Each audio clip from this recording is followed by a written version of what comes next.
out of the jail. While in the jail, Morris finds out there is a ventilation pipe on the wall. He takes a nail clipper and scratches on the wall. He can use it to remove the cement blocks on the wall. He knows that this jail hasn't been repaired for a long time. This is a good chance to break out of the jail, but it's very difficult to escape if only using a nail clipper. He needs another better tool.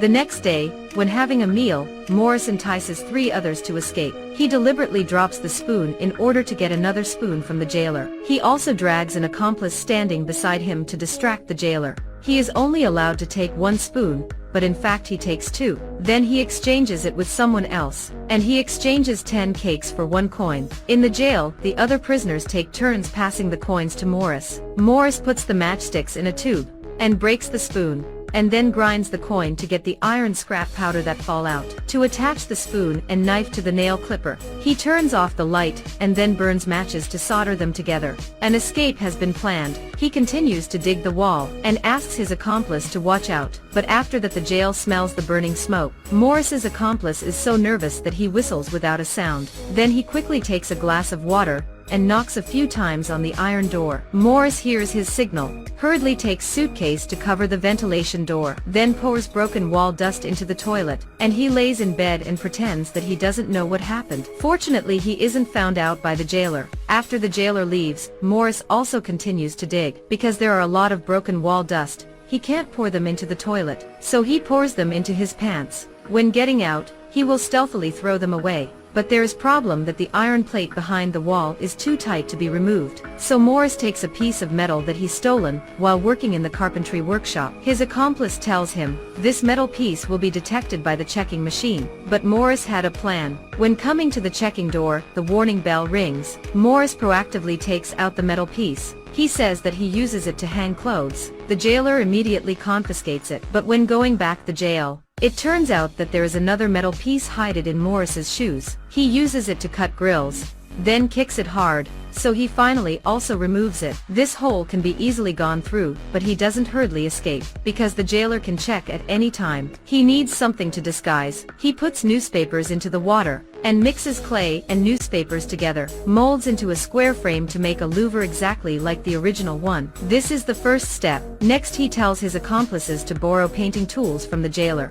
He begins to paint the frame made from newspapers, then puts it into the original position. He also continues to use the newspaper to make a human head, and paints human skin color on it. When going out, he borrows his accomplice's wigs, and sticks it on the fake head, and then puts it on the bed and covers the blanket carefully to disguise that likes he is sleeping. After that he starts to carry out his escape plan. That night he goes through the ventilation pipe.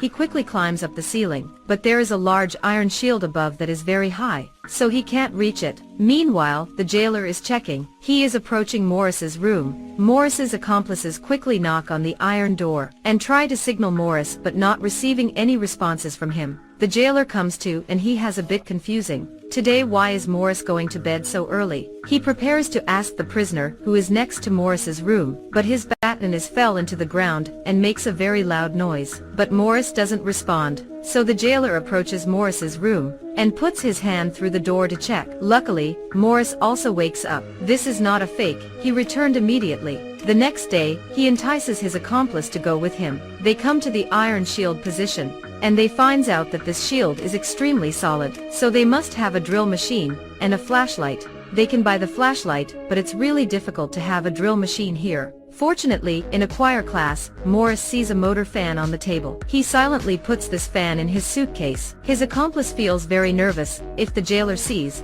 they will be hard to deny. Coming to the checking door, suddenly the jailer wants to check suitcases. But Morris doesn't worry. He directly gives his suitcase for the jailer to check. He doubts Morris's strange attitude.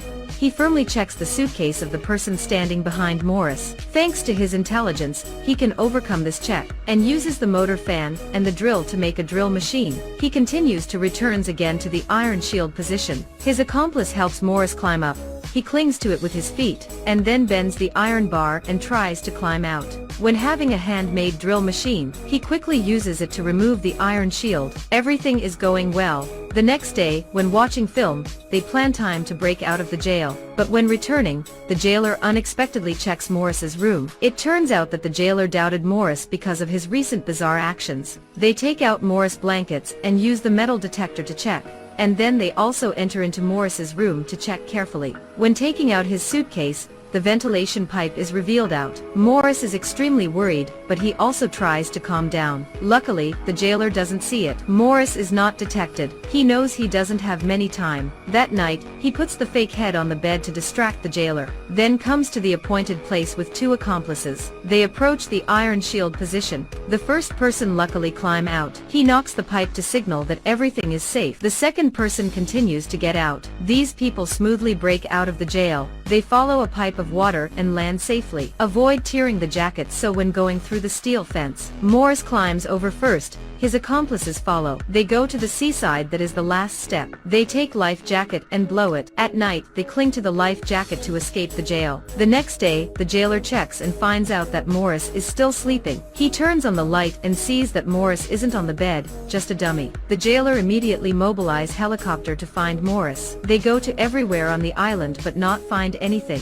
The only thing they see is a flower that Morris left. Today's movie ends here. Goodbye and see you on the next movie.